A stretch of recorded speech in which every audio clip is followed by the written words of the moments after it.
Okay, hello everyone. Welcome. You're in the room 4, the ESIP session for standards for linking geospatial data with patient data while maintaining trust.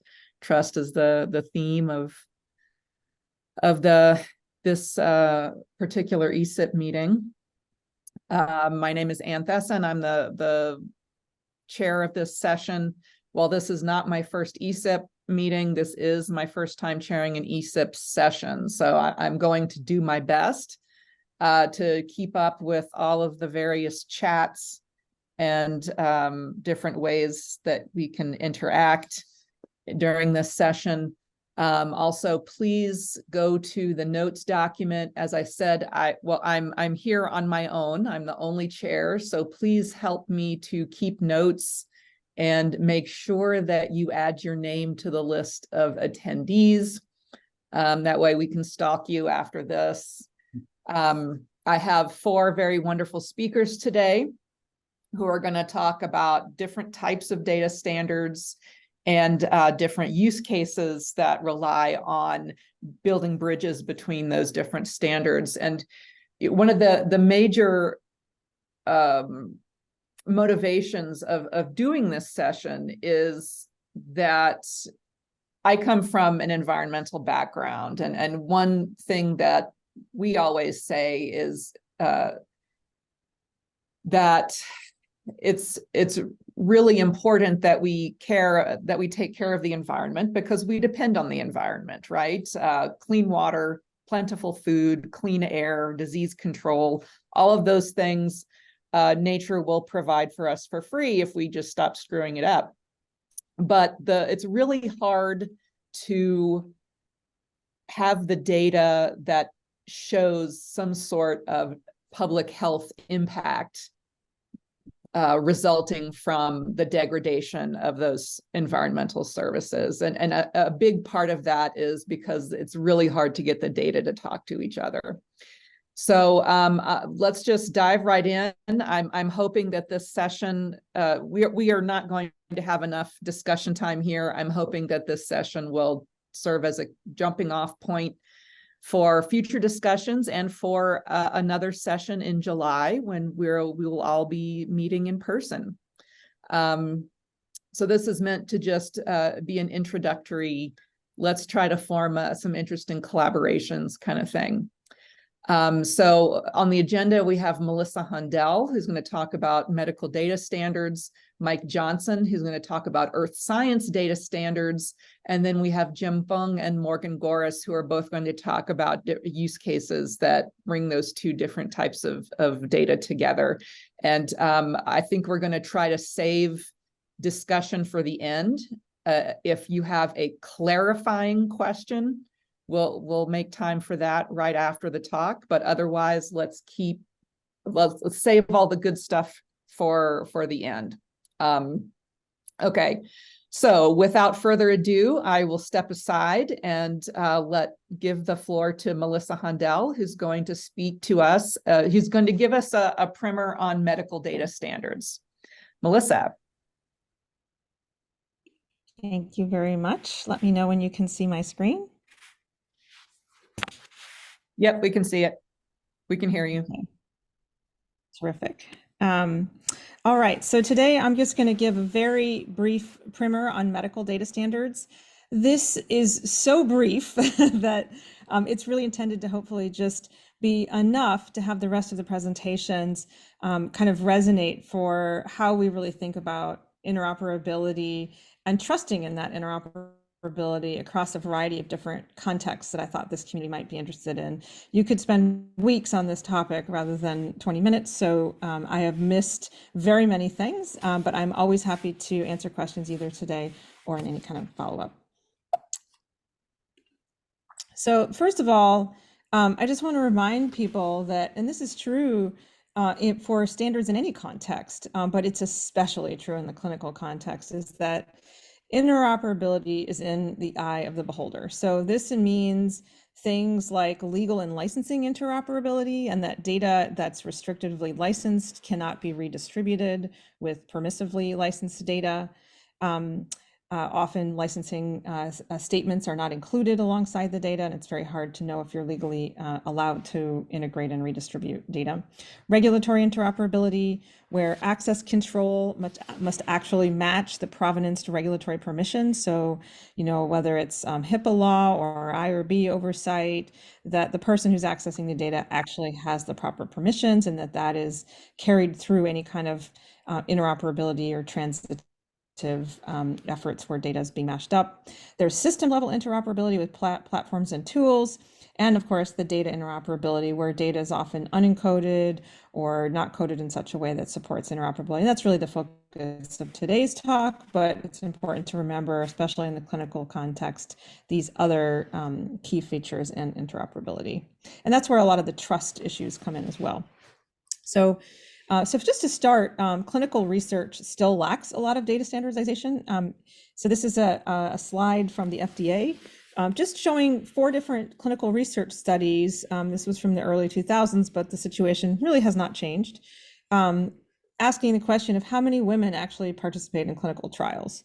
And what we see here is, what you're familiar with from many different other research contexts is sex is encoded in different ways. We have M or F, we have a gender. Is gender the same as sex? We have 0s and 1s, we have 1s and 2s. And so we have to kind of figure out, what do we actually mean in all of these cases? So for example, what if study number 2 was a self-defined gender, and there might have even been other, or prefer not to say, or gender fluid entries? That's not at all the same as, a genomic sex that might involve, which chromosomes you have. And so we really need to think about how we define what these study variables are. And this is just the simplest case example where we just fundamentally lack for an understanding of how it might even achieve interoperability if we did have a standard, because it's not clear what the meaning is in many cases. So interoperability at scale across many different clinical research contexts requires solving the mapping problem, both at what I call the schema level and the value level. So over there on the left, we have 2 different data models. We're going to talk about data models in a minute. And each source model or common data model or data model maps, relates things together in different ways. And you can think of these as sort of maybe different tables in a database and their relationships between each other. And so, for example, there's no direct link in one model between sample and a diagnosis. So we would need to remodel that to create conformance across 2 different data models to map sample to case, diagnosis to case, to align with the sample to diagnosis found in the other one. So these are sort of like, how do you align tables and their relationships to each other? And then there's terminological alignment, how each source actually uses different values. So for example, and we saw this a little bit with the sex example, but here, for example, we might have one source that has a set of enumerations for race reporting that consist of those 4 entries at the top: not reported white, American Indian, Black. Whereas another one might have a much longer list, some of which might relate quite clearly to the entries in the top. So where we have white, it's the same string, but we don't know how to necessarily map not reported to not allowed to collect, or unknown, or other, for example. And so the provenance for how these mappings must be determined based upon the actual data and the use case, and may vary. You might have different mappings needed for different contexts, even between the same two data sources. So we're going to talk a little bit about terminological mapping. So it's really all over the place. It's lossy and it lacks provenance. So we have a significant problem. And this is just in the sort of clinical and translational space. This is true, of course, across all of science. So we have source terminologies there on the left. We have resources in the clinical world that I sort of call mappers. These are sort of large scale mapping efforts that map many, many different terminology terms to one another. So we have the Odyssey Consortium. I'm going to talk about that in a minute. But we also have the NLM's Unified Medical Language System, or UMLS, and the NCI Thesaurus that kind of brings together a lot of different terminological resources and maps them all together and provides those mappings as a set of mappings across terminologies. We have locally created data, specifically in electronic health records or clinical research studies, that is sometimes coded there at the top, but many times it's either uncoded or it's locally coded. So there may not be a standard for a given laboratory, for example, in a particular clinic, but you might be able to map that to some other standard. And then we have things called code sets, which are collections of things. So for example, if we had, 10 different ways of saying that there's, a COVID test has been given, we want to understand what all those codes are that say COVID test and collect them together. And that's a shareable artifact that can then also be mapped. So one of the challenges that we have in clinical informatics is that clinical terminologies are kind of behind the times compared to a lot of more forward-thinking other fields. And this is partly because there's a lot of regulatory weight that has to be overcome. It takes a long time to update a clinical terminology. They get released infrequently. There are regulatory oversights and data quality issues that must be understood. The way in which we run clinical trials is dependent on them. There's a lot to do to migrate clinical terminologies to something more modernized. And these things are going on, but you can see some examples there on the left, where in an electronic health record, you might have a flat list, like a problem list or a list of drugs the patient is taking. We have terminologies like the International Classification of Disease that's represented as a single inheritance hierarchy. So most of the clinical world lives over there on the left. We've been trying to sort of push towards a little bit more ontological multiple classification strategies or graph-based strategies, and I'm going to give some examples of that. And one of the main reasons for doing that is trust, because in doing so, we can actually get different communities to work together and have improved translational research across these different domains, including outside the primarily clinical domain. So this is partly how we think about this. So at the top, we have a local electronic health record with these local codes, and these can be mapped to standard terminologies like LOINC, the laboratory observational resource, the ICD that I talked about, RX norm for drugs. And as I mentioned, these are less computable. They're slow development cycles. There's less community transparency and partnership, but much greater rigor in the release processes and lots of tools and lots of mappings. Closer on the research side, we develop ontologies for specific applications. And I'm giving some examples from my own work, but there are other examples as well, such as Mondo and the human phenotype ontology, which I'll talk about in a minute. And these are frequently released, multiple inheritance terminologies. They're rigorously computable for modern health AI applications. They are very community focused and solving specific community focused problems. And they're increasingly used in care and diagnostics. They also support improved interoperability, but they're constantly changing. And so they're not quite as reliable in the same way that the regulatory needs might be met by those things on the top. So here's some key tooling to achieve some data interoperability across different aspects that I'm talking about today, and that's ontologies. So these are semantic interoperability issues via predefined ontology concepts, and there's some examples there at the bottom from the translational and clinical context. Data models, which we're going to talk a little bit more about, but really thinking about how do we create data models to support research interoperability. Formats, how do we share the formats for encoding, decoding, and the representation of things, and exchange. How do we just move data from one place to another, in a non-lossy manner? We're going to kind of touch on all of these coming up next. So first, the example is phenotyping, which is near and dear to my heart. So phenotyping in 2024 is not so different as it was in 1907. So here, for example, we have a scarlet fever note there on the left.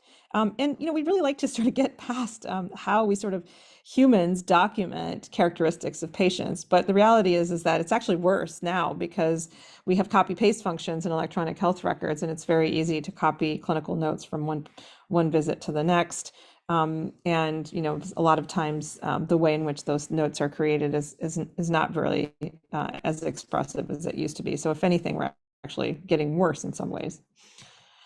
So the human phenotype ontology is one of the ontologies that's developed by our consortium, the Monarch Initiative. And it's a graph-based representation of clinical features such as abnormal eye morphology or hyposmia. And it's community developed, and it's represented in terms of underlying OWL-based axioms that link it to other resources such as the gene ontology or the anatomy ontology Uberon, which allows data integration across many different contexts. So for example, with the gene ontology, hyposmia is the absence of the sensory perception of smell, which has the term annotated over 34,000 times in 22 different species. So all of a sudden, we've connected this clinical term, hyposmia, which might exist in, which most certainly exists in ICD and SNOMED and other clinical terminologies, but those terminologies don't have this kind of interoperability with basic research. And if we want to really understand how to understand the underlying mechanisms of things like hyposmia, we're going to need access to more different kinds of data to really realize the dream of precision medicine. This is just an example showing how a graph-based terminology can actually be used for diagnosis. Here, for example, a patient who's a 14-year-old boy on the right and a 3-year-old girl on the left were diagnosed with Wiedemann-Steiner syndrome based upon their semantic similarity to gold standard phenotype profiles that we've curated. And this is a really great example of how the use of a more sophisticated translational clinical terminology can be utilized to really help improve the diagnostic efficacy for rare and undiagnosed patients. And you can kind of see it doesn't, because it's a graph, it does not take an exact match. We might have microcephaly versus macrocephaly, or intellectual disability versus global developmental delay. But it's not only the terminologies that matter, but also how we model disease itself. And this is where we get into sort of data modeling. And different communities can provide different content into those models. And this is, again, part of the trust aspect. So here we're showing a disease, which might be Wiedemann-Steiner syndrome, for example, and different resources shown on the right capture different information about that disease. So one group might capture information about the variants that have been found in that Wiedemann-Steiner syndrome, where another might capture the treatments associated with Wiedemann-Steiner syndrome. And then, you know, for us with our human phenotype ontology, we capture the phenotypic features that might be associated with that disease. And so there's a kind of a fundamental need to also think about data modeling from a community perspective and a trust perspective, where we work together with all these different resources, recognizing their strengths and weaknesses so that we can complement their weaknesses by bringing them together and having an iterative cycle of continuous improvement. So, and this is really where that trust comes to bear. So many of the resources that represent disease entities are shown on the left. They all have different kinds of representations of those diseases, and they capture different information about them. Algorithmically, we can actually determine which terms are equivalent to one another and assign in a probability, evaluate those clinically, curate them, and then feed them back to those resources, as well as create a merged resource with the full provenance of those decisions encoded within the Mondo disease ontology, which means for the world. And so now we have this resource that all these smaller rare disease and genetic disease communities from around the world can actually rely on, because they have the full access to that provenance of how the decisions of those equivalencies were created. And they can slice and dice it in whatever way might make most sense to them. So for example, if they focus on neurological diseases or on a very specific disease that has many subtypes, they can leverage this linkage approach that allows the reconciliation of these different entities and therefore the content in those different knowledge resources. And this is what looks like out the other end. And it's a very complex mapping problem. And I don't want to go into the details here, but you can see that there's lots of synonyms shown here in column A that come from different sources. And we've captured the exact relationships between these terms in the middle and their equivalencies, as well as the non-exact relationships that are captured in a lot of those messy mappings that are everywhere. And this is all computationally available for anyone who wants to try to reconcile resources that utilize any of these terminologies. So next I'm going to move on to common data models. So this is the OMOP common data model. We only have time to just mention one, and this is the one that will be referenced in Dr. Fong's talk. And so this just sort of kind of shows the schema of the OMOP common data model, which is a whole bunch of different concepts. They're all integrated similarly to what I showed you for Mondo, coming from many different terminological resources, but essentially stuffed into these tables for things like the person table, which has observations. We have standardized vocabularies. We have modules for health economics, and there are, a variety of derived elements. And, you could take a whole course. There's a whole course in just understanding this common data model, but it's very commonly used in clinical research for observational research in the clinical community. Different common data models, and here are some additional examples, are built for different purposes, and they emphasize and prioritize different things. So for example, the Odyssey OMOP model, which is on the left, supports death data, and it requires that if someone has passed away, that death date is required. If you look at the next one, PCORNet, a different common data model, it does support death data, but it's not required. So you can't assume that if you don't see a death date, that the person is still alive. And so you have to understand how these models are actually populated in order to create the interoperability and draw the right conclusions if you're going to mash up data from different clinical systems. This is just an example from the National COVID Cohort Collaborative, where we're actually able to take data coming from many different sites, and by leveraging standards for units and assessment of the unit validity across those sites, we're actually repair data and make it more trustworthy. So the green on the right are the labs that come in with specific units that are correct, and the things that are in blue are things that we can algorithmically replace with the right unit. So for example, if we get weight in pounds, we might be able to transform that into kilograms if that's the standard that we're targeting.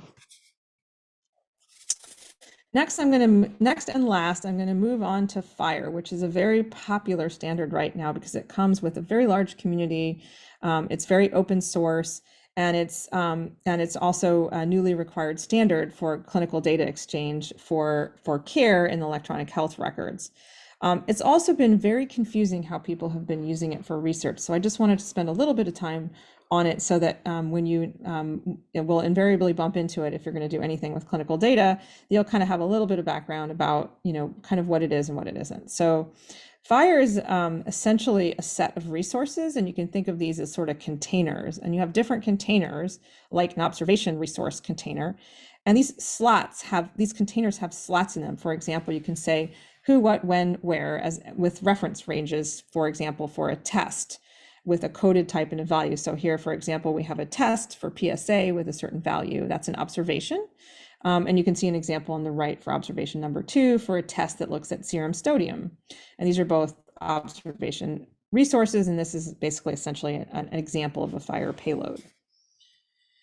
So, but FHIR needs content models to put the content in the container. There are many clinically relevant data types, sort of microschema and terminologies and bindings to those microschema that different people are working on aligning or implementing within FHIR. In our own group, we work a lot on the phenotyping work that I showed you to try to extract HPO terms and their relationships from electronic health records using FHIR, but there are many other aspects to pulling content out of FHIR, including geospatial and social determinants, which I think are especially relevant for us here today. But I wanted to talk last but not least that FHIR, what it is and what it isn't, and how it's part of a larger ecosystem if you end up getting involved in the use of FHIR and developing FHIR in the community. It's a modeling language based on information exchange. It has a very large community and a huge collection of resource models, and it's basically a foundation upon which interoperability specifications can be based. What it is not is an interoperability specification. It's really not a modeling language for developing enterprise or logical models. It's more about how information is exchanged and not what information is exchanged. It is not a database modeling language. It's not an ontology modeling language, and it is not an ontology terminology or classification system. So hopefully this has given you the big smattering of terminologies, common data models, exchange standards, and a little bit about how we build trust with several examples across different clinical research communities. And with that, I'll pause if there's any quick questions. Otherwise, we'll hand it off. Thanks very much.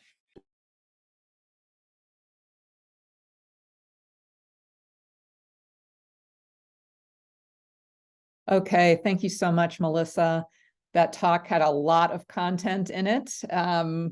So let's go to the floor and see if we've got any clarifying questions. Otherwise, we can move on to our next speaker.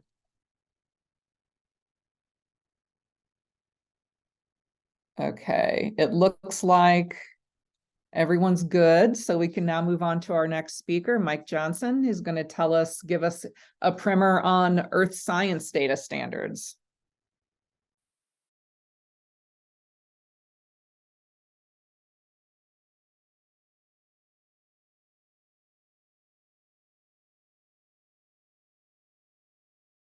Mike, don't forget to unmute. Perfect. Awesome. Thanks. Yeah, I was just saying that was really interesting. I have had no medical or clinical experience at all, so that was really, really cool to see. And we'll try to do the same thing in this talk, a little bit about the geostandard side. So spatial data at large can kind of come into general forms, but vector and raster data.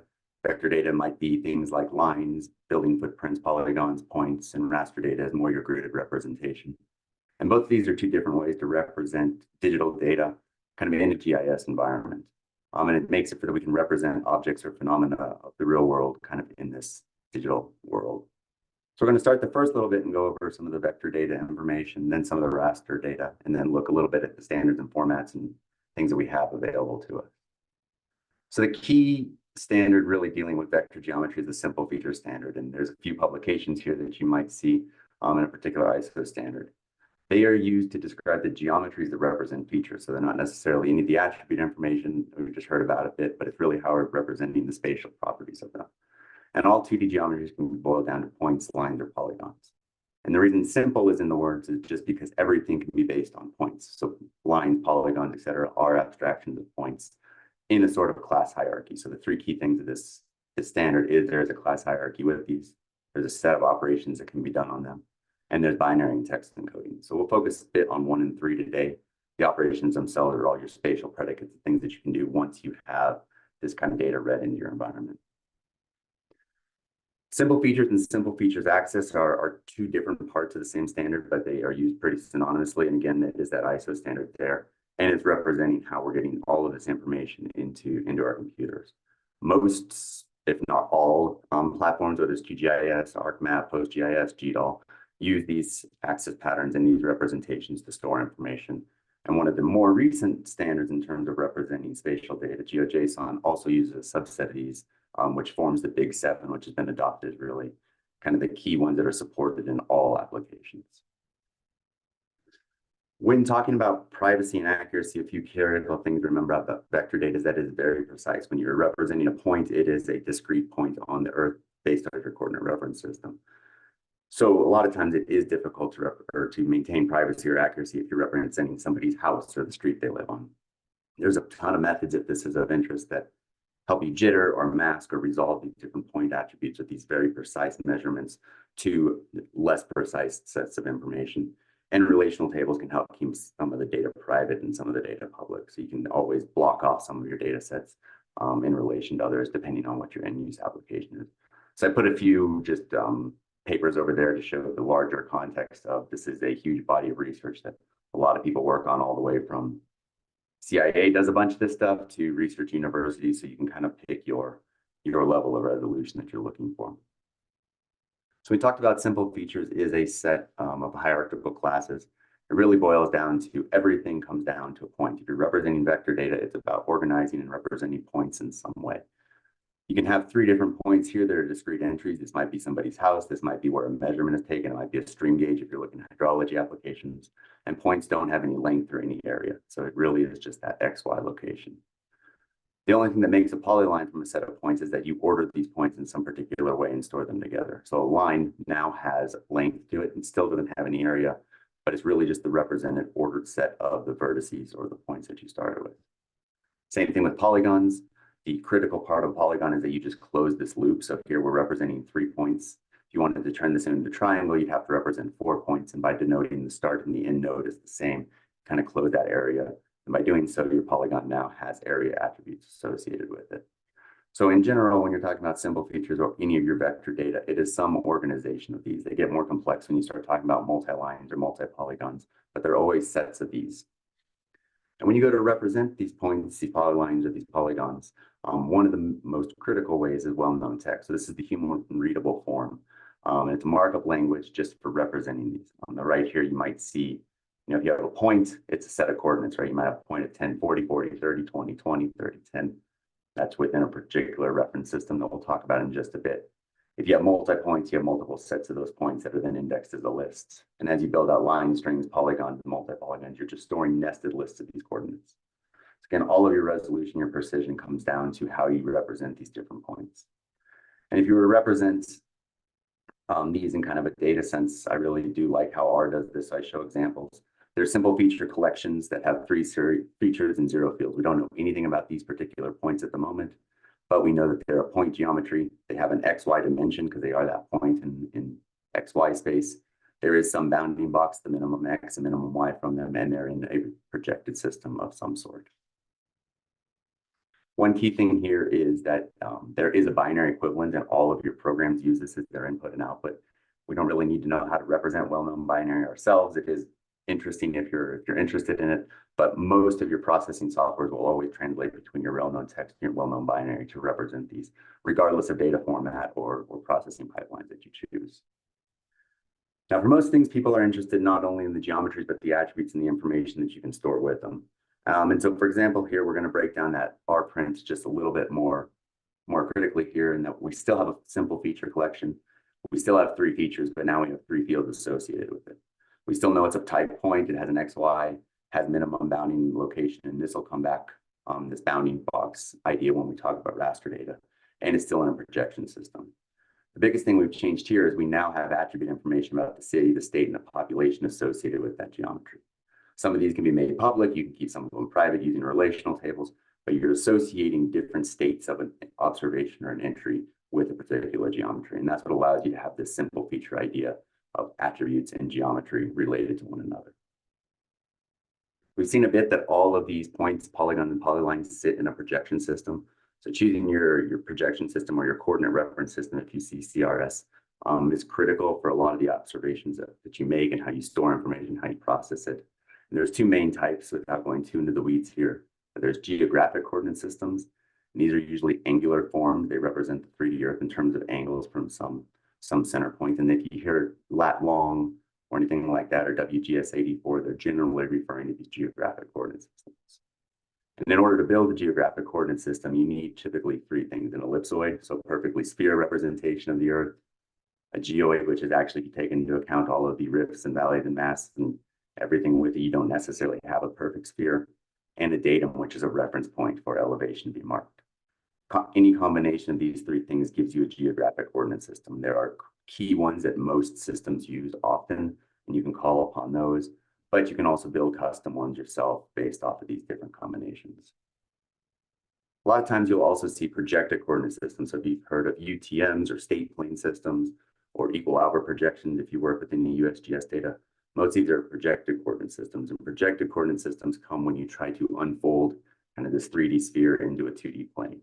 So there's a lot of different ways you can go about making these, and like the geographic coordinate systems, there are some common ones that are used frequently, but you can also define them very much to meet the need of your application.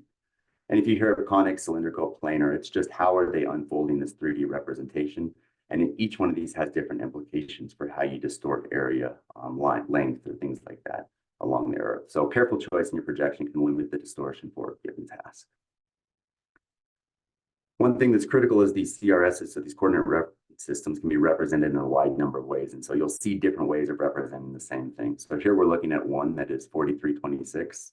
So this is an EPSG code. I think it's the European Petroleum Survey Group. I think that's what that stands for. It's an old oil group from Europe who encoded a bunch of these different larger, these larger projection detailed into codes that can look up the large detail systems.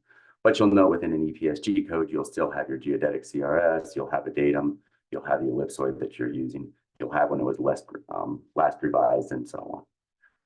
This EPSG code can also be represented as a Proj 4 string. It can be defined as a well-known text coordinate reference system, or it can be defined as JSON. We'll see an example of how this JSON comes into play a little bit later. But all of these are representing the same general projection system in slightly different ways. It does make it trickier, but generally, if you don't want to deal with the details, using EPSG codes is a safe fallback. But if you really want details over how you're representing these distortions and representations, dealing with your proj strings or your one-note texts directly can be helpful. So largely then talking about the simple feature bit that we've talked about, there are your primitives, your points, your lines, your polygons. These can make up curves, line string surfaces, geometry collections, multi-curves. And all of them represent geometries that have some sort of spatial reference system. As long as you have that set, you have what's defined as your simple feature vector unit. You can add private attribute data in relation to these, and you can add public attribute data related to these. And all of that is ensuring that you're representing the data you want about the particular feature you're representing. Now, formats like this I know is unreadable on the list, but on the right there, but the idea is most of these can be read with open source drivers. So within GDAL, there's OGR to OGR. It can read and write and convert any of these different formats to one another.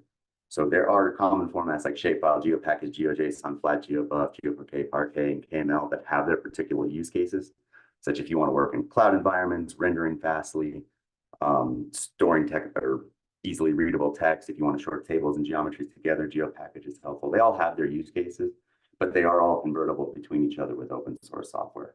So the idea here is at the end of the day, you can pick a format that best meets your collection, but you can also then change it to meet your application needs. Most popular formats do have standards. So GeoPackage, shapefile, GeoParquet, flat GeoBuff, GeoJSON, they do all have standards that you can read if you're interested. They specify things about reference systems and representation. But the key with them is that many of these advances are seeking to exploit evolving computing, but they still use the traditional concepts. So I think GeoParquet is one of the more new and exciting formats for cloud accessibility. But if you read through the spec itself, it says that geometry must be represented using byte arrays, using well-known binary. You nest your geometry columns so that everything is readable. As we were talking about, there are the geometry types that we saw at the beginning. The coordinate reference system must be present, represented in a particular way, but it still is a representation of that coordinate system, and so on. So I think the format you choose is less critical than understanding the base material of the formats. Now let's just move on to raster data a bit. So vector data was about very precise locations. Raster data is more about representing continuous surfaces. So rasters at large are just matrices that cover an extent. So if you took the state of New York and you built that bounding box, remember if we saw that the little diagram or breakup of representing a spatial object, there's a bounding box with it. If you were to discretize that box in evenly spaced cells, each one of these cells becomes a unit of your raster. Those individual units can hold arrays of data that can either be categorical, so you can have integers or factor units, or you can have continuous values. Something might on the left be land cover or soil type. On the right might be something like air quality or temperature or rainfall. The critical parts of a raster itself are that the discretizations of those cells are described by a bounding unit, right? So you have your minimum X, your maximum X, your minimum Y, and your maximum Y. And the way that you break up that bounding box into different cells gives you your different resolutions. So you have more units and more information, you have higher resolution rasters. You have less cells or larger cells, you have coarser resolution. Critical things are that all of those cell centers can be represented as points, but they're not in the same way as vector data. Saves a lot, makes these memory efficient, and much easier to use for some context. The extents are always in relation to a coordinate reference system and defined by those coordinates. And the resolution is in relation to the coordinate reference system units. So if you have a reference system that uses units of meters, then your cell resolution is in meters. And more values or detail over the same area is generally a higher resolution product. Critical to know that also that arrays can be multi-band. So you might have RGB if you're looking at an aerial imagery. You might store different types together in different bands of the same file. And these multi-band images generally come in TIFFs and COG. You can also have multi-dimensional, which are the same thing. You still have this 3D array, but you can store a lot of them together in the same file. So here you might have a 3D array of temperature, a 3D array of pressure, and then 1D arrays of things like elevation and land cover that don't have a time dimension to it. Different data formats allow you to store multi-band, multi-dimensional, and single band products together. Same thing with formats that we saw with vector data is there is a huge array that these open source tools, this time GDAL in particular, can read and translate between. So this is intentionally unreadable on the left, but it's just to show that Most of these have become interoperable formats just by the nature of the open source tool we have. There are different formats that are fairly common, and there's GeoTIFF and COGS, R, NetCDF and HDF, ASCII grids, image, VRT, and all of these have different use cases, again, based off the application, but not so much off the data itself. Similar as we saw with vector data, there are a bunch of standards that relate to these individual ones. If you're really keen on a particular type of data, there are standards. Most of them come from the OGC that you can go and look at. But in the same way that we saw with vector, most of them are building on each other in order to take advantage of new computing capabilities.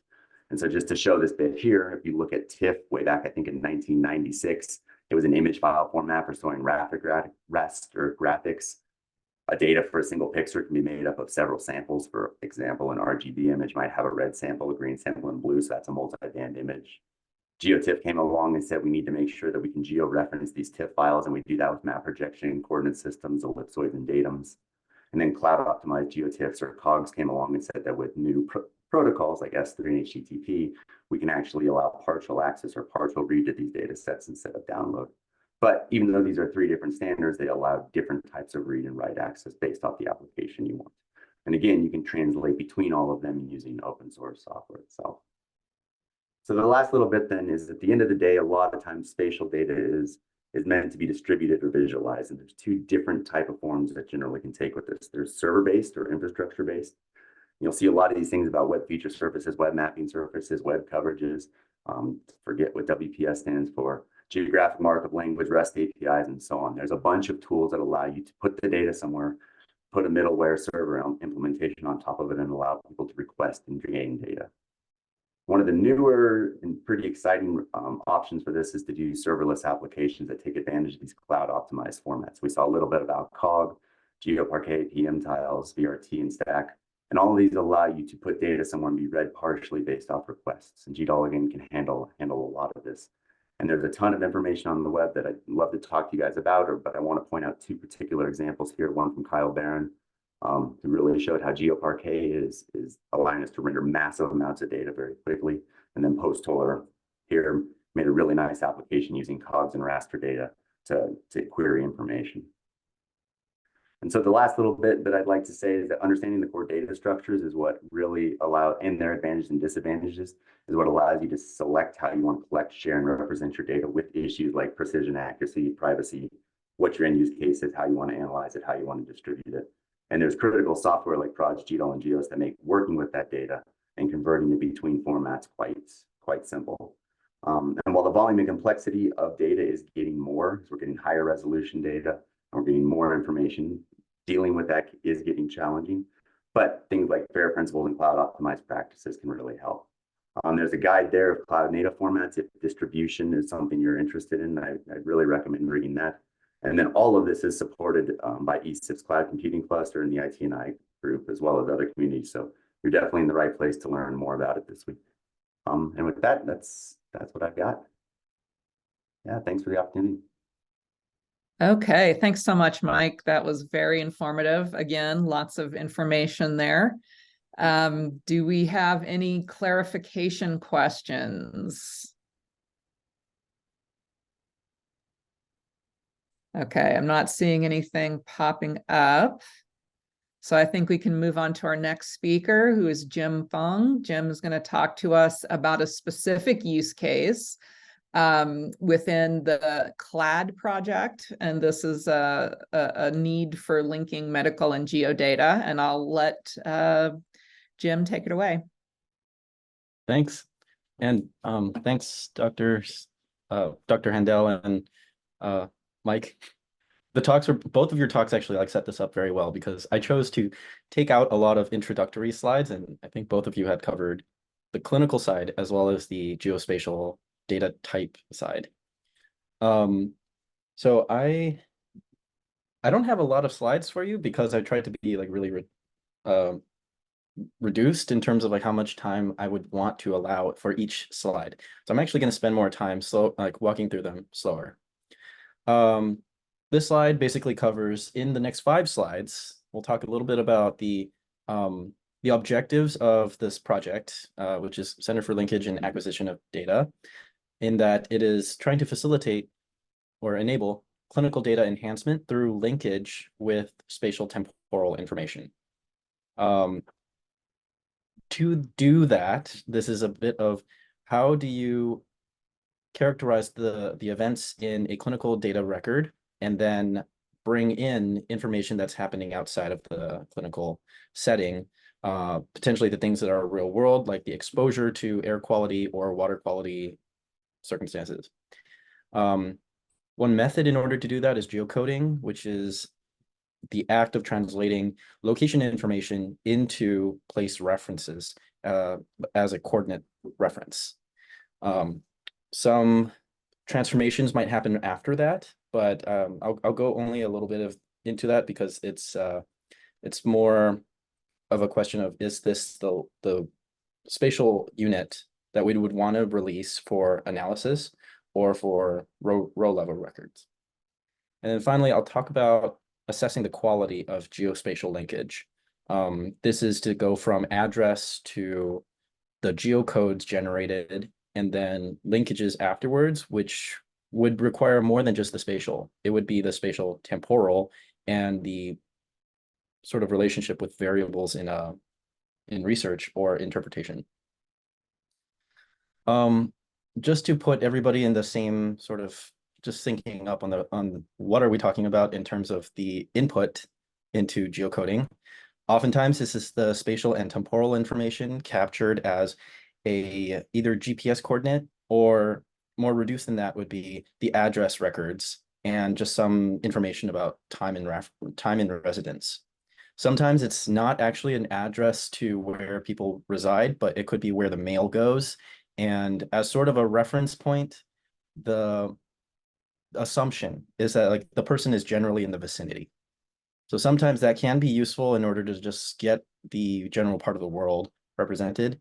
But once we ask certain questions about how do we interpret that type of information geocoded, or residence information geocoded, or any other place reference, what would we need in order to get further with that? In the project for Center for Linkage and Acquisition of Data, we're sort of confronted with 3 critical sets of standards. There's actually more standards than I think I really know how to figure out which ones to use. So when we're thinking about the addresses coming in, addresses, probably everybody in their 1st or 2nd grade has learned how to write mail and addresses for a person and to sort of structure that in a certain format. That tends to be correct. I mean, if you break down the street number, the street, the apartment number or address row 2, or any, if there's sometimes the addressee field could be something else like a company name. But the things usually most useful for geocoding down to a very fine degree is the street number, street address, city, state, zip code. And that usually tends to conform with, like, say, the current day would be like publication 28 from USPS. And there's a number of different formats, depending on if you're dealing with a residential address or a business address, PO box address, military, so on and so forth. There's a number of tools that they have put together in order to verify what kind of format are we talking about, and also to switch between them. Now that's one aspect. That's just these data standards for the address. There's the geospatial data reporting requirements. This is more of a federal data reporting requirement if this is a federal program. So in that way, it's like something like a PDF reporting on what's the processing and what's the information, what's the degree of information characterized into like geospatial information. That is sort of a moving standard because this is based on federal entities. The other aspect, which is, I think probably the hardest one to figure out, is what standard do we need to use in order to consistently relate the geocoded information from addresses, along with the exposure information that might come in any number of shapes. And Mike had mentioned there's information captured in GeoTIFFs, NetCDF, Esri shapefiles, raster layers, ASCII. All of these might have a separate manner of capturing this place information, the variable information, and then the transformation for the georeference system. So my sort of call to action question, maybe we can come back to this later, is for data standards, which one do we need to adhere to? Which one's a need? Like it's not really an optional. If you were to relinquish it and just say like we don't need to follow that, what sort of consequences are there in like breaking the reproducibility of having all that metadata along with it? How flexible is the metadata standard? And if you are confronted with multiple forms of ISO standards, which one do you need to appraise? And how do you do that ahead of buying the standard itself to then study it? So this is sort of a quandary in that you sort of need to know which ones you need to know, and then you figure out how to adhere to it. If everyone here hasn't done geocoding before, this is a very gross simplification of geocoding in general, where you just start off with an address string. I have a little bit of complexity at number 5, but it's because what is considered the best longitude, latitude, and what should be paired metadata to go along with it. At a high level, let's say the address string gets processed into some software. It could be ArcGIS, it could be DeGauss, it could be the USPS geocoder, you name it. There's a number of them. Some of them rely on APIs to a centralized server for the Center for Linkage and Acquisition of Data, and we have like address information for participants. We're really concerned that we cannot be allowing that to be exiting the system. So this is to maintain privacy as well as making sure the addresses do not get IP tagged, and then all the patients, all the participants are thereby put at risk because the information is being logged. So in that way, the software is sort of arbitrary. We just choose not to use those ones that have external API calls, but we do need to sort of verify, does that software perform well? If we were to install it locally and do this in an enclave system, can we still apply the principles in assessing its quality that we would try to do with like any like public geocoder API? As a sort of just breaking down like what kind of software are we talking about? Some geocoders perform interpolated based geocoding. This is one where one of the dependencies in that situation is the roadway network and having up-to-date and accurate information about the address ranges. Because that was a large bearing in relating the address string to the most likely street and where that is in the world to the segment of that street that has the address range. Within that, the latitude, longitude that's generated can be quite variable.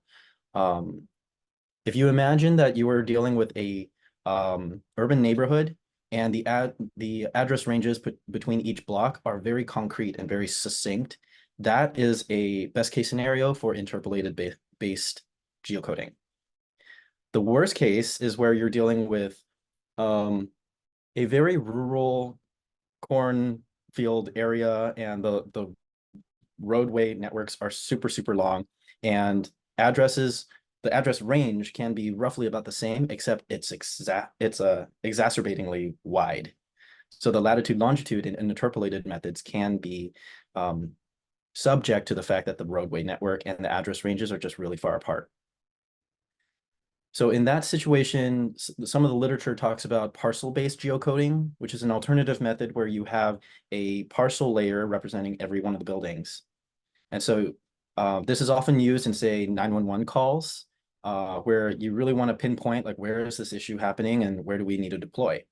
So you don't really have the time to do a full address geocoding. You just need to pin it to a location and then the sort of adjacency to the roadway. So there's ortholog geocoding. You know, I don't want to belabor that too much, but apart from interpolated based geocoding, there are other methods of geocoding that can get it to something like a satellite vision image, where you would then just pin it somewhere. To ground truth it, field observations, usually like calibrated GPS systems, those ones would probably be the best way to verify this address and this latitude pinned to the middle of the household is the latitude longitude that we would expect. And I was confronted with a question that I really did not know how to answer. How many digits in terms of latitude, longitude, significant figures do you need to go in order to maintain that degree of precision down to the household? And that's a big I don't know, because some of this is all estimate. So it's not meant to be gold standard or ground truth, but rather it's a ballpark estimate. And I'm not really sure if anybody really wants to say 5 or 10 significant figures is really sufficient anywhere in the world, but maybe it's more about in this general area, precision is variable, and we sort of need to question the method applied here versus just the standards, the significant figures by itself. There's another set of software, which is for making sure the addresses are conforming to the publication 28 standards. So this is address correction, address normalization. This in itself is maybe, I would just say that this is constitutively used. You could use it either before you put it through the geocoder, or you could put it through the geocoder and then put it through the address in case it fails, and then try it again. So whichever order you're using it, how do you even document that it was put through a address normalizing or address correction method? So, and if you were to put it through either one of these geocoding methods, how do you need to document either the software or the interpolation method was used, or parcel-based or some other method like field observation GPS calibration was used?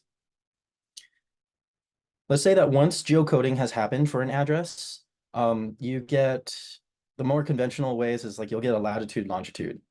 I don't know that you'll get altitude. That was a good question that I got, but for a address, I don't know that you can really determine which floor a person really lives in or how high above that might be. There's a good reason to ask that, because exposure or heat floats up. And if you were in the basement or if you were in the 10th, 15th floor, exposure to heat might be considered different. If you were in a very, I don't know, a mountainous area, the exposure to wind or just the elements, that would be considered different if you were, as opposed to at sea level.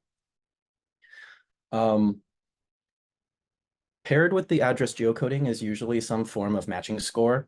So this is like n-grams, natural language processing, considering the string that the address is, break it apart, and then consider how similar does it match towards any of the addresses in record and to the streets.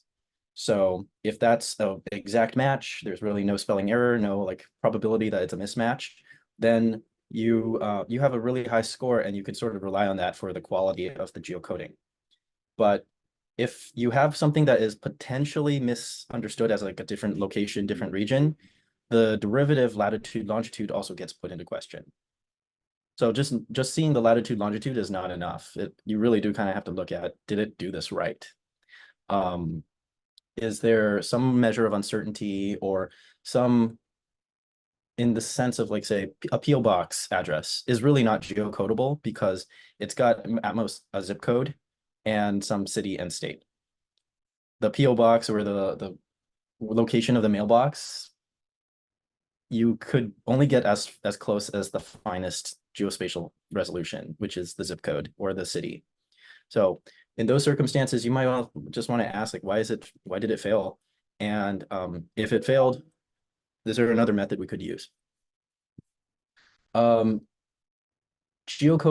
software performance. So once we have, let's say 100 addresses geocoded, is there a way that we can look at the performance of the software towards geocoding those latitudes and longitudes? Do they always have a very high uncertainty measure, or is there some degree of precision that every one of them sort of comes with? And is this the same everywhere? If we were to do this hypothetically for urban areas or rural areas or coastal or tribal areas, what would that even look like if you were to say this one geocoder versus another geocoder? They're about interchangeable. How would you consider that in terms of like the benchmark metrics? And then at the same time, you might want to ask, the problem is maybe not the software, but the problem is that this address tends to keep getting misconstrued. So is there a way to sort of verify that the address latitude, longitude is accurate? Or is there some way to consider its positional accuracy paired with that address? Okay, so I might be running low on time, but I can see that there's a number of different messages. I will come You back don't to them. have to worry about those. You don't have to worry about those. Okay, all right. They're not questions, just comments. Okay. So this is where I would probably try to just put into perspective, why do we care about doing the geocoding? What are we trying to use the geocoder for?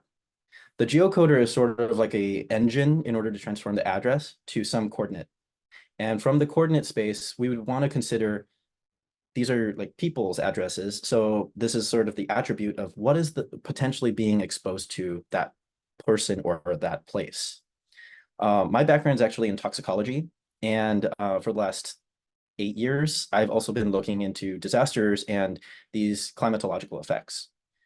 You almost don't want to just look at health outcomes by itself. So if they show up in the hospital, in an emergency room, having heat stroke, you sort of want to put that sourcing it back to what was the root cause of such a thing? Was it the temperature? Was it the not just the ambient temperature in the environment, but also their household? So this sort of helps figure out, is there a social, environmental, economic component towards these health outcomes? When you get into, say, environmental agents and what kind of information you need to have in order to incorporate that into a study, I would say no card-carrying toxicologist will say you can just take the exposure and run away with it. The dose makes the poison. And same goes for, say, heat. Same goes for the duration of heat, what mode of exposure was happening. One common thing that has been talked about was if we were to take the smoke exposure information, you would need to know which direction the smoke was going and at what concentration of that was being exposed to people. How long were they being exposed to that, and were there eventual outcomes associated with that? And since we're also in weird disaster climate change world, you kind of have to ask if the ambient temperature in general has been changing. So can people adapt to these changing environments, or are we seeing as a function of having massive heat domes for a while, that people are really not adapting well unless they've got a lot of heat safe zones, some places to like cool off, or without that, the situation can really get bad. Jim, you've got a little over a minute left. Okay. There is one type of data that we've been asking about, and it is not the exposure information, but it's the spatial indicator data sets. Let's say that we take this from census, and the census is taking 5-10 years of sample data and interpolating it into the present, future, or I think oftentimes they're like 1 year behind. If we were to use that type of data, what does that mean in terms of that the use of the variables, or when that period is representative for the different places? Do we need to be looking at that the same way that we look at temporal exposure to PM 2.5? And I would say no, we actually have to think of them differently because they're trying to summarize a mass number of different variables together. I was going to get through what is the sort of bias or variable interpretation and really that linkage with common data models. But in general, these different common data models maybe don't have the infrastructure for presenting this space and time information together. And above that, you sort of have to think of how people are currently using these common data models and how are they going to query that back out. 7 years ago is when I was really looking at how do hydrometeorologists currently pull data from these geospatial devices, and ASCII grids were at that time, that's what I was trying to focus on. But it often used like 5 or 6 different software and have metadata associated with each model and with each variable and each place. So I think this is probably going to merit a similar type of assessment. How do people need to break this down so that you can think of this one resource and what it's built off of, what's its provenance, and what's the resolution and the spatial extent that it's really intended for? If you were going to look at variables comparing, one data set to another, really, are they measuring the things the same way? And between data releases, do they make changes to those?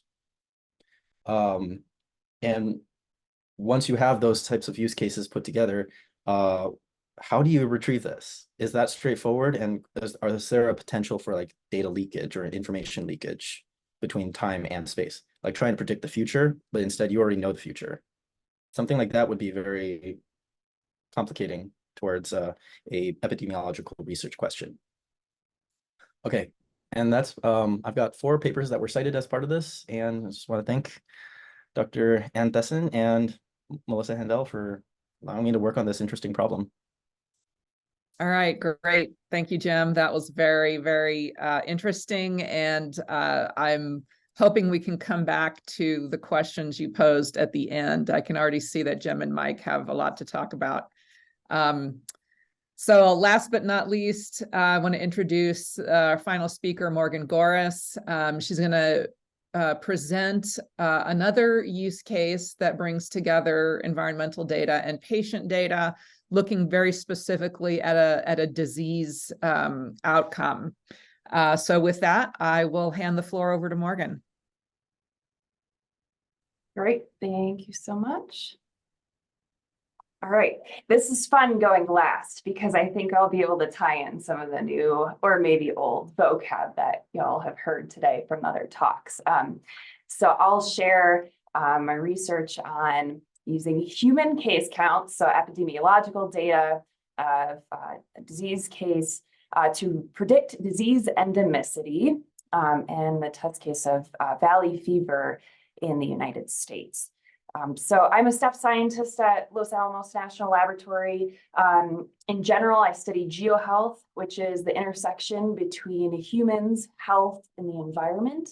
My primary focus has been on environmental infectious diseases, so diseases you get from playing outside. And I have a particular interest in endemic fungal diseases. So the fungal disease I'll talk about today is called valley fever for short. Its long formal name is coccidioidomycosis. Humans or other animals can contract valley fever when they inhale spores of the fungus called coccidioides, which we sometimes refer to as cocci for short. And symptoms are very similar to the flu on the onset. I should say about 40% of people who inhale the fungus actually end up developing symptoms. So 60% of people go asymptomatic. You'll never know you inhaled it. Symptoms start like the flu, but can become complicated and cause nasty stuff like skin lesions, rashes, fever, long bouts of morbidity, and it can be fatal. Valley fever does not spread from human to human. So cases are a direct result from you being exposed to the fungus from the environment. A snapshot of what the fungus looks like is in the bottom right-hand side. And then the total number of cases has been increasing in recent years. So on the top right-hand, we're looking at a bar graph of total cases in reportable US states from 1998 up to 2019. On average, as of late, there's about 15 to 20,000 cases reported each year. You'll notice the increasing trend, and then your eyes are probably also drawn to a blip around the 2010, 2011 time period, and this is when there was a slight change in reporting practices. So data bias in valley fever cases. So coccidioides is a very interesting fungus. It's called a dimorphic fungus, so it takes 2 different life stages. Its first life stage is in desert-like soils, and its main role is to decompose animal matter. So it grows in these microscopic strands that we call mycelia. That's shown in step 1. And it's growing when there's enough matter to decompose and soil moisture available, even in the desert. It needs a little bit of soil moisture. And then any type of stress causes these strands to break apart into tiny spores, about 2 to 5 microns in length. So tens of them can fit across the width of a human hair. And these little spores are its survival mechanism. So it breaks apart and they can be then lifted up into the air with any type of soil disturbance, whether that's digging in the dirt for construction or a high winds event. And that's when humans or other animals can breathe them in and become sick with valley fever. And so in its life cycle, there is a clear connection between climate conditions and resultant disease cases, where we tend to see more cases following wet, productive spring seasons, followed by very dry, arid summer seasons, resulting in increased cases in the fall. Climate also appears to structure where valley fever is endemic. So when I started studying valley fever and embarked in the study that I'm going to share with you today, this was the valley fever endemicity map provided by the CDC. And this map was largely based upon skin test studies that happened in the late 40s and early 50s and was published in this paper by Edwards and Palmer. And there were a bunch of naval recruits into San Diego, and they took a skin reactivity study to see if they test positive for exposure to coccidioides, and then took that information and mapped it back out, labeling counties as either highly endemic in the darkest green colors, established endemic, or suspected endemic. And then since this study, the CDC had added on a few extra counties, like in Northern California and in southeastern Washington state, where there were cases that had popped up. So this is, since it's the ESIP group, I'll point out that this is a digitized map that I actually took from a printed paper and pulled into a GIS software, and then used the shapefile or the vector data of the counties and kind of geotagged certain reference points and made into my own county-based map based on their old county-based data that was published in the journal in the 50s. So since my study has been published, the CDC has updated their endemicity map. So they changed from a county level resolution map to a more kind of broad stroke estimate of where they think coccidioides is endemic. So the orange colors here are where they label it's more likely to live, and then the yellow hashed areas, which are a bit hard to see, so I put on some reference gray lines, are where they estimate its potential range is.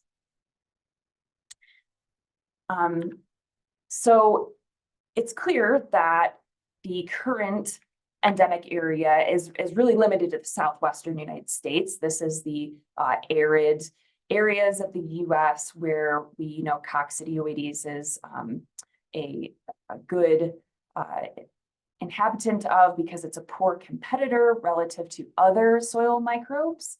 And so it does quite well here. So climate is not only influencing the interannual number of cases, but it's also influencing where this disease is endemic. And then we know climate change in the United States may affect this. So we are looking at raster data that I have then averaged to the county level to get county level estimates of climate change. We're looking at a high greenhouse gas emissions, high climate warming scenario that we refer to as the RCP 8.5 scenario.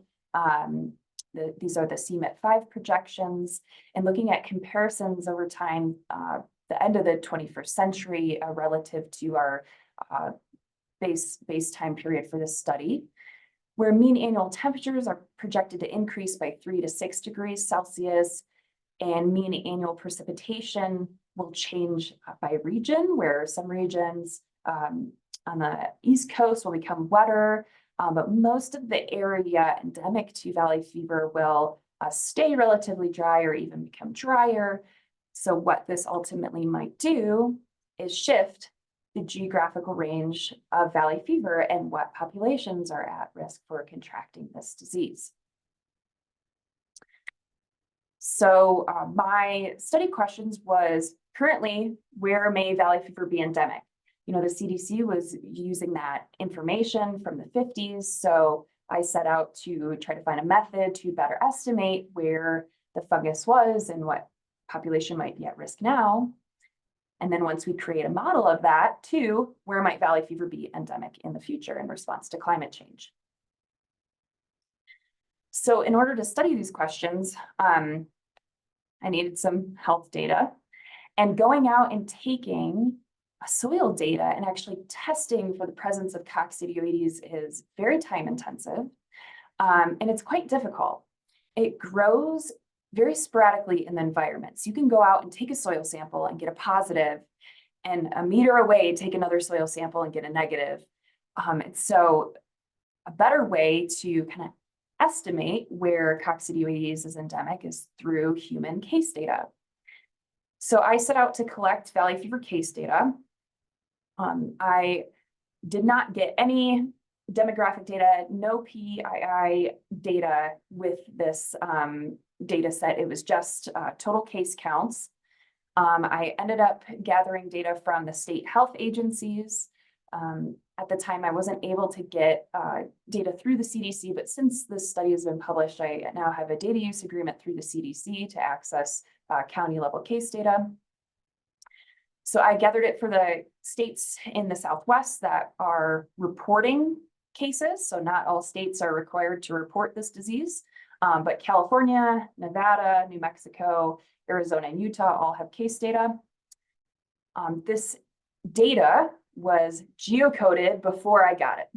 So with the valley fever case, you tend to get two addresses. You get the patient's address, and then you can get the address of where the report was filed. So it's usually the hospital or the healthcare facility. For all of these states, I'm pretty certain that this was the healthcare facility. So some underlying assumptions going in there, but stuff that I'm going to do the best I can with the data I was given. So this is county level data by month, and almost 150,000 cases over this time period. On the top right is a map of the mean annual valley fever incidence. So this is cases normalized by population, showing the higher endemic areas in the darker red colors, or the higher incidence areas in darker red colors, and then comparing it to that CDC valley fever endemicity map on the bottom. So already seeing some differences in what that CDC map showed versus what more recent health data has been showing. And so then what I did was take raster climate data, and I averaged it using a shapefile or vector data of all the US counties to compare county level climate data to the county level valley fever data. And what I found were two simple yet very interesting relationships. So on the left-hand side, we're looking at a scatter graph of mean annual temperature for each of the counties, 152 counties across those 5 states, temperature on the x-axis, and mean annual valley fever incidence on the y-axis. So there's this clear nonlinear positive relationship between temperature and incidence, where a county that tends to have higher temperatures has higher valley fever incidence. On the right-hand side, we're looking at county level average precipitation per year, where there's a clear nonlinear negative relationship, where counties that had drier precipitation levels tended to have higher levels of valley fever incidence. Intuitively, this goes with what we know, that valley fever tends to be in the desert areas, so hot and dry, higher incidence. When we considered endemicity threshold, like how do we consider one county endemic for valley fever but another not? We looked at different valley fever incidence levels and ended up deciding on 10 cases per 100,000 population per year as our threshold. When we looked at that threshold, which is anyhow, when we looked at that threshold, we ended up finding that each of those counties that met that threshold had mean annual temperatures above 10.7 degrees Celsius, which is the gray line on the left-hand side, and had mean annual precipitation levels below 600 millimeters per year, the gray line on the right-hand side. So ultimately, if we wanted to estimate what counties might be endemic for valley fever, we could take those two thresholds and map that back out in geographical space. So that's what we did. Each of the counties here that are colored in red meet that mean annual temperature threshold of above 10.7 degrees Celsius. So most of the southern half of the United States. Similarly, the counties colored in here in blue are below that 600 millimeters per year threshold for precipitation, so much of the western half of the United States. And then if we overlay these two, that's where we might estimate valley fever to be endemic, where both of these thresholds are met.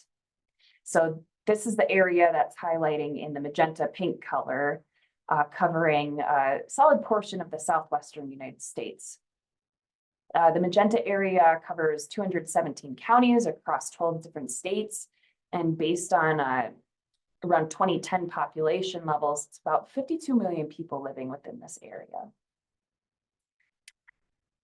So I pulled over the magenta area from that map to the top graphic, and on the bottom map is that historical CDC endemicity map. So already there's differences between our estimate of valley fever endemicity and the CDC map, where our estimate extends further north, especially throughout the Central Plains. Also captures some extra counties in the Central Valley of California further north, and a couple counties pop out in Idaho and Utah as well. What's fascinating is that those same three counties in Washington state ended up being highlighted on our simple climate niche model that the CDC added on in 2013. So what had happened was Washington state was well outside of the hypothesized endemic region. Someone had fallen off their ATV and contracted valley fever, and the CDC teamed up with the Washington State Department of Health, went out and sampled and found positive samples for coccidioides and ended up adding those three counties onto the map. So it gave us some encouragement that our very simple climate envelope model was doing a okay job at capturing the potential endemic area. So in second, now that we have this model structure, we can plug in those future projections of climate to see how the endemic area might change in response to climate change. And so this is an animation looking at that high greenhouse gas emissions, high climate warming scenario running across decades through the end of the 21st century, showing the expansion of the valley fever endemic area north. You'll notice that the expansion is really limited by the cold Rockies and the wet Pacific coast. So much of that area is saved, if you will, from becoming endemic. And then the eastward extent of this expansion is also suppressed by something that we know in the climate community as the dry line, where the dry desert air from the Four Corners region kind of mashes together with the warm, moist air that comes up from the Gulf of Mexico. And so if you've ever been to Texas, you'll note West Texas is very different climate-wise than East Texas. So this expansion is going to be limited because the East Coast will remain too moist. So in conclusions, we found that valley fever may extend further north than previously thought from our climate constrained niche model. And then we use that model to estimate that much of the Western United States may come endemic to valley fever in the future. We found a 54% increase in the number of endemic counties for that high greenhouse gas emissions scenario by the end of the 21st century. And so when I was thinking about contextualizing this work for the ESIP community, I wanted to note some of these data considerations that we could maybe have time to discuss. So valley fever is not reportable in all states. And so this is troublesome when you're trying to understand these relationships between climate and disease dynamics. So on the right-hand side is a graphic of the states in green that are hypothesized to be endemic and reporting cases. Blue states are not considered endemic, but still reporting cases. And then the yellow states are endemic, but not reporting their cases. So it's difficult to get a full picture if we don't have data available from all of the hypothesized endemic range. It was quite difficult to get valley fever data as an end user scientist. There are state level data sharing restrictions. So each state kind of had their own stipulations. I signed or informally agreed on data use agreements with each of the states. Since getting some of that data, one of the states has made their data sharing even more restrictive, where your data request has to meet certain requirements. And ultimately, if I would have started my study later, I wouldn't have been able to get monthly data at the county level. I would have either had to get monthly data at the state level or county data at the annual level. Through this, I did not even ask for any demographic data because there were even more data use agreements that we couldn't work out. I will say now that I have a DUA with the CDC, I am able to get some demographic data. Valley fever cases are often misdiagnosed since a lot of the initial symptoms look like flu. So I'm missing some cases. Folks don't always have to go into the doctor. You might have the flu for about a week and get better, but you actually had a case of valley fever and you'll never know. There's also delayed reporting. So there's an incubation time between when you are exposed to the fungus and then you develop symptoms. That's about 1 to 2 weeks. And then between the time you go into the doctor initially and your case report gets submitted is about 1.5 to 2 months. And that's because it can be sometimes a very tricky disease to diagnose, especially if you're living outside of the endemic region. And then in one of my first slides, I showed that bar graph of cases over time, and I'm limited to only getting data up to 2019 right now because there are lags in when the state health agencies or the CDC releases their data for scientists to use. And on their own end, that's because of data quality issues, but it does cause some concerns in publishing a study that looks like it's now old. So I hope these data considerations spark some conversation among this group. Thanks so much for having me for ESIP, and I look forward to our discussions. Thank you so much, Morgan. That was a really interesting talk. Unfortunately, we are now at the end of our session. Megan, I don't know if we're going to just get kicked out of here. I know that everybody now is really interested to talk to each other. So Megan, can you tell me if there's some sort of space in the ESIP meeting where we can continue conversations? Because if not, I can schedule something. Are not kicked out of this space. This room actually belongs to you for the day. The only thing I'll say is the coffee breaks networking session starts in about 15 minutes. We don't want to discourage people from showing up to that space. But you're welcome to continue to chat here, for a few minutes if that's helpful. Okay. Or move over there and chat as well. Okay, great. So so we can stay here and chat a bit longer if you are able to. I actually have to go give a lecture, so I won't be here to facilitate, but feel free to do that. Morgan, you do have a couple of questions in the Zoom chat. I have pasted them in the meeting notes, so feel free to answer those in the Zoom chat or in the meeting notes. because they are very like specific. They're not really discussion questions. They're more factual questions. Jim, I know you have questions because you posed them in your talk. So I'm going to run away and give a lecture. I will contact everyone again. So please put your email in the notes as well next to your name, and I'll try to organize something so we can have a little more discussion time. So go ahead, Jim, and take it away. Thanks, everybody. Big thank you to our speakers. I think this was a really great and interesting session. All right. Have fun, everyone. Thanks, Anne. Thanks, Anne.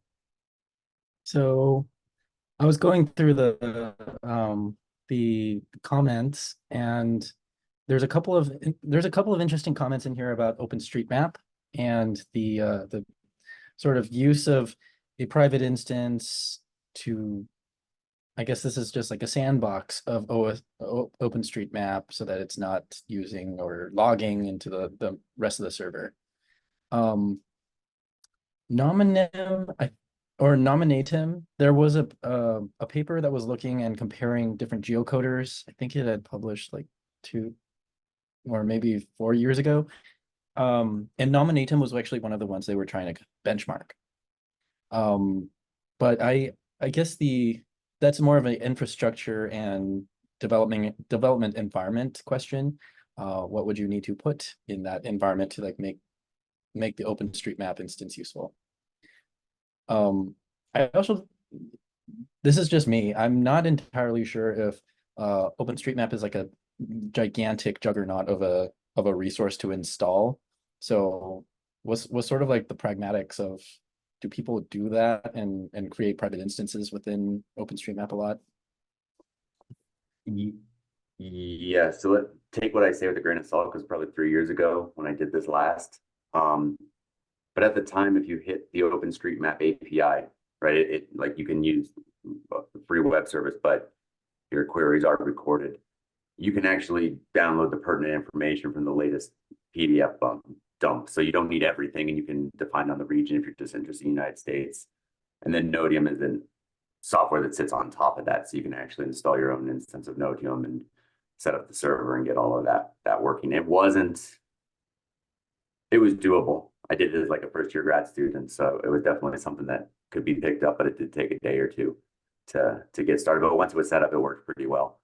It is really good in some locations where communities contribute to OpenStreetMap, and then you're talking about like the rural versus urban splits. And a lot of times you get really good results in city centers, and your results would decay quickly as you moved out of them. There's something to be aware of. Yeah. I guess this might be a good crossover question, but Morgan, for your research, you were dealing with things mostly at the county or state level, right? So state for the data use agreements, county was that also for data use agreements?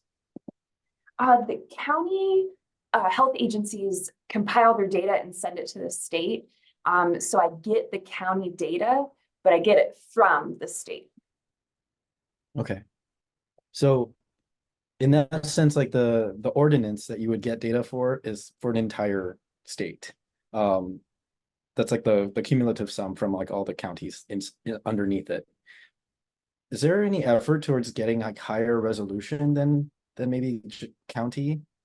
Like the rurality is a good part of this question, because you might not say an entire state is rural, but parts of it are more rural than others. And I Yeah. don't know if that's like a relevant correlating factor or what. So I think through my current channel of working with the CDC, it's not possible to get anything finer than the county level since it's already been aggregated. What I have been learning is that if you are interested in getting data at a finer resolution, it's best to have an active collaboration with the state health agency, where they might do some of the analysis for you to protect patient privacy. So it's, all centered around protecting patient privacy. And the concerns are that, someone could be identified if there's a very small population county and only one case. I mean, given the overlap with it's like dry, arid environments, do they tend to be rural areas already? Or does it also encroach onto like metropolitan areas? It does encroach into metropolitan areas, and Phoenix and Tucson are highly endemic.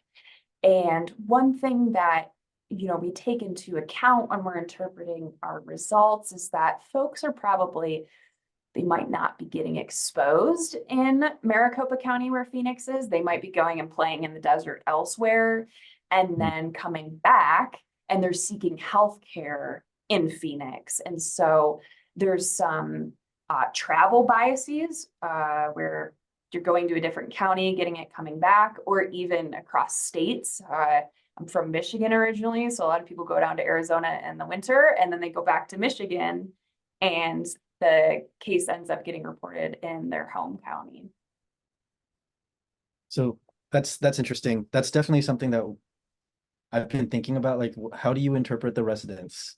And you know, the person is not really anchored in their house the entire time. That's just maybe where they go to sleep. But if they do snowbird travel, there's a second residence basically, or it's a vacationing circumstance.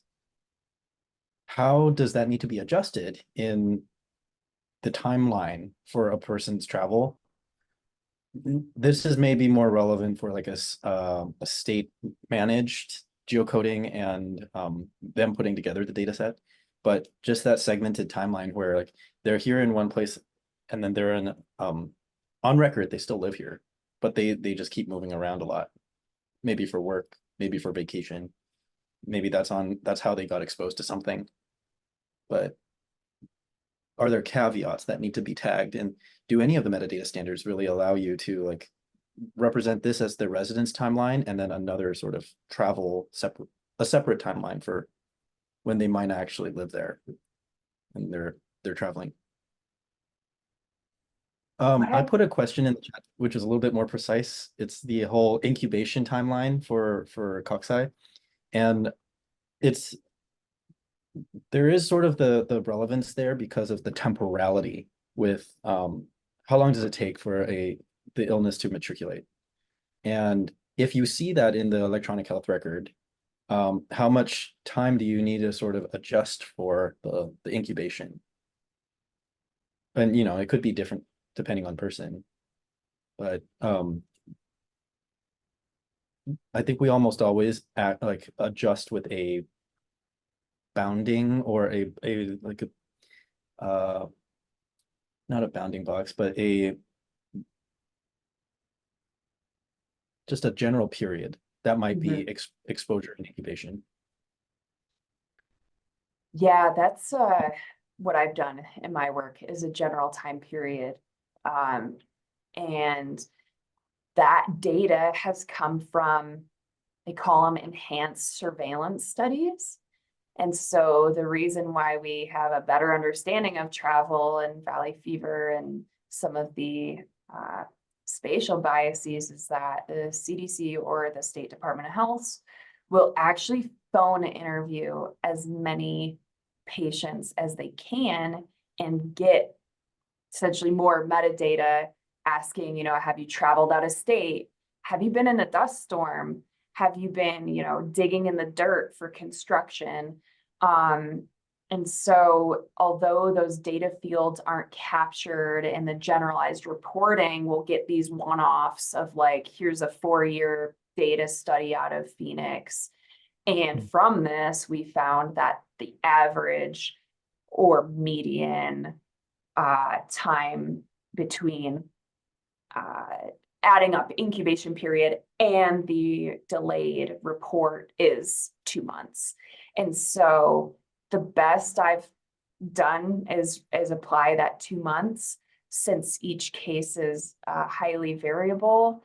I was trying to pull up an exact number, but there was one case where, you know, it went misdiagnosed for about 3 years.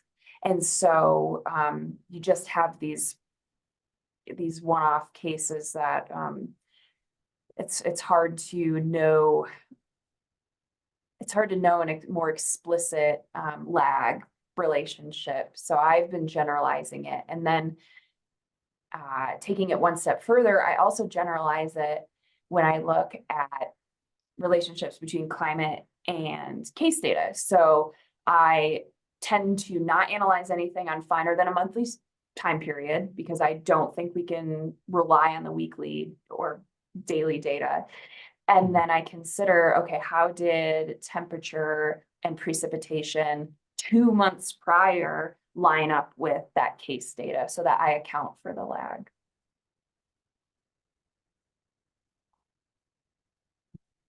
Is there I'm And it looks, not entirely. just want to let you know there's somebody with their hand raised also. Oh, yeah, go ahead. Yeah, hi. Thanks. Really interesting session. My name's Jonathan Blythe. I work in the ocean sciences, and so we don't have this concept of geocoding because there's no address under the ocean, on the ocean floor.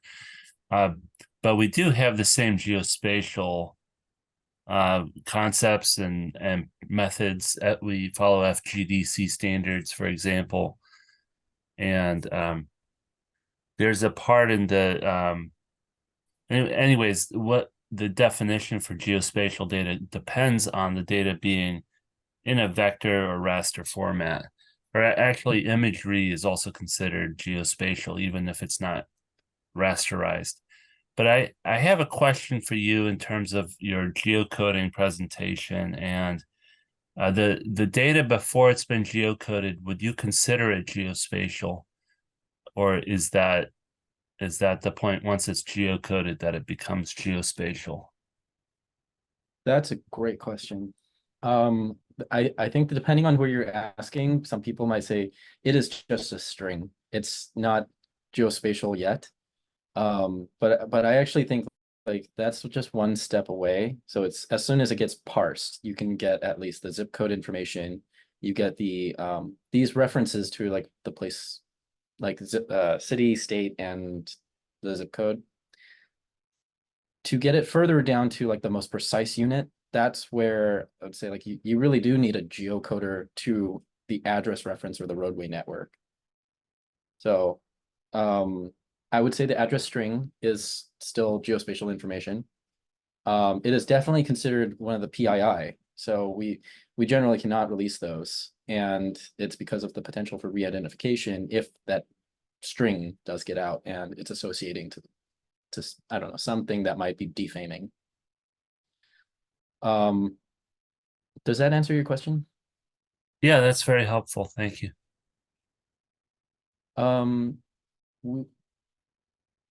I think like with ocean data as well as just like meteorological information, how water works or how water might flow and circulate aspects of just where water is or how humid the area would be. Oftentimes we can't just use the zip codes or the census tracts. They just make no sense from an exposure perspective, other than like this is where people happen to live. But there's the notion of hydrologic unit codes like HUCs, and that can get pretty fine grained. They sort of give some representation of where you might live, but also where water and the other environmental flow is happening. And from like a large valley area down to like the smaller stream flow areas in that. So that's me saying like there's different kinds of geospatial data, and the address gives you some reference relationship to these things which have more like exposure information. Yeah, what that brings to mind is we need to understand the environmental processes, not just take data on its face value like mean temperature, precipitation. I mean, I was thinking about Morgan's research, and like in California, you've heard about its drought cycles, and now it's in a wet season. And those are cycles that have occurred throughout, it's part of the climate variability. So I wonder how much process, I'm sorry about my dog. how much process are you using to decipher these health patterns? Because I think getting at the underlying earth science processes is the key to understanding those relationships. Yeah, that's a good question. So I think you can almost compartmentalize these questions into how climate is structuring where the organism lives as one. So that's, long-term climate, but then interannual climate variability and how that's playing into the disease dynamics of how many cases we see from year to year. Because we do see fluctuations year to year, and that has been statistically significantly tied to interannual changes in precipitation. And so I presented today on the climate and endemicity factor, but not the interannual variability factor. And so those drought periods and the timing of the precipitation seems to be really important for the number of cases. And what we found is that drought tends to I might mess this up. Drought tends to lower the number of cases immediately, but then right after California gets out of a drought cycle, it booms the number of cases a bit. And this was research that came from Dr. Jennifer Head out of UC Berkeley. And I've personally done some studies looking at interannual precipitation and cases, and found that in California, there's a pretty clear unimodal seasonality of precipitation where it comes from the Pacific storm tracks, and then we get lagged unimodal increase of valley fever cases in October. But in Arizona, they have bimodal precipitation with that extra precip coming in from the North American monsoon. And so there's a bimodal signal in the valley fever cases as well. So we're starting to really piece apart the Earth system processes and also relate them to the biological hypotheses of what's going on at the microbial scale for those things to connect. Yeah, if you haven't done this already, you might look at climatology modeling, and they use Fourier transfer models, so it gives you a specific phase and frequency to do more rigorous correlation between something like precipitation and occurrence. Yeah, thank you. I appreciate it. So in the slide that I was showing, the one with the different data models, these ones are actually interpolated data sets that are modeling it out using some form of Fourier transform. But this comes with the caveat that this is an original observation. This is modeled across places that you don't have measurements for it. So this is still trend analysis of some sort, but even with this, it can have a lot of where is the boundaries in which this data set was created for, where is it calibrated for, and how far into the future can it even look? Or is it, predicting out maybe 2 years from today, and that's only as far as you can go. But there's a lot of this prior interpolated data, but almost too many to consider together. Megan, were you going to say something? Oh. Yeah, I was just gonna say I don't want to put an end to this, but we probably should wrap up around now for the next sessions taking place. I totally see how you all need more time together, but hopefully we can facilitate that in the future with Anne's next communication. Thank you all. I appreciate it. Yeah, thank you so much. Thank you. Thank you, everyone. Have a good one.